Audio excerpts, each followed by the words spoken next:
مساء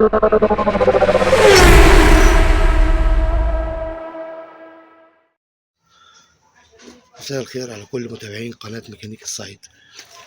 معايا مشكلة، يمكن المشكلة دي متكررة بالنسبة للبوجيهات اللي هي النوعية الرديئة اللي هي الصيني. البوجيه عشان خامته رديئة اتقطم، أنا بفك فيه ساب الدبلة بتاعته اللي هي فيها السن جوه المكنة. فهل كده المكنة أنا هحللها وش السلندر عشان أقدر أطلع الجزء اللي تحت؟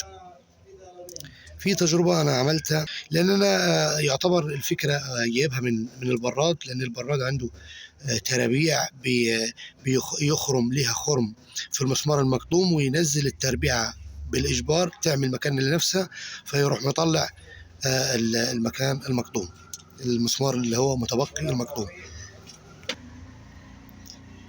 أنا عملت المسمار ده وكلته بالصاروخ. على فكرة المسمار ده أنا عملته وقسته على المتبقي من البوجيه عشان خاطر أعرف أنا عايز قد إيه في الحجم. تمام. المسمار هندق عليه دقة خفيفة بحيث يعمل مكان لنفسه جوه، وهنحاول نفك بيه. تابع معايا. زي ما حضرتك شايف المتبقي مكسور جوه، مفيش أكتر من كده زنجة أشتغل فيها، يعني عشان ما تقولش إن الدنيا واسعة. أنا بحاول بقدر الإمكان أوفر على الراجل إنه ما نحلش وش السلندر.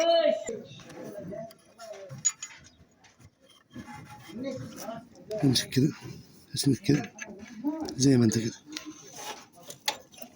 هندق دقة خفيفة، مندقش دقة جامدة عشان الدقة الجامدة هتبوظ لي السن اللي بره.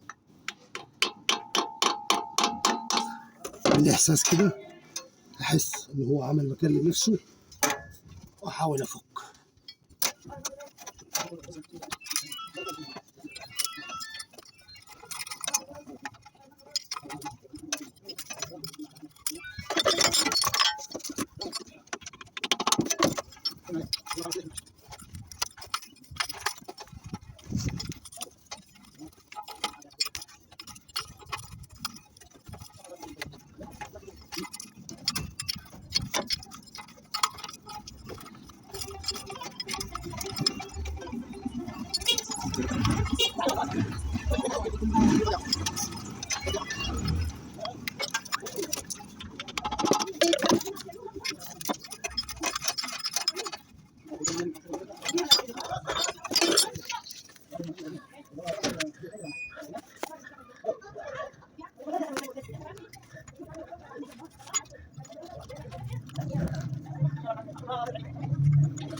ادي المتبقي من البوجيه من بعد ما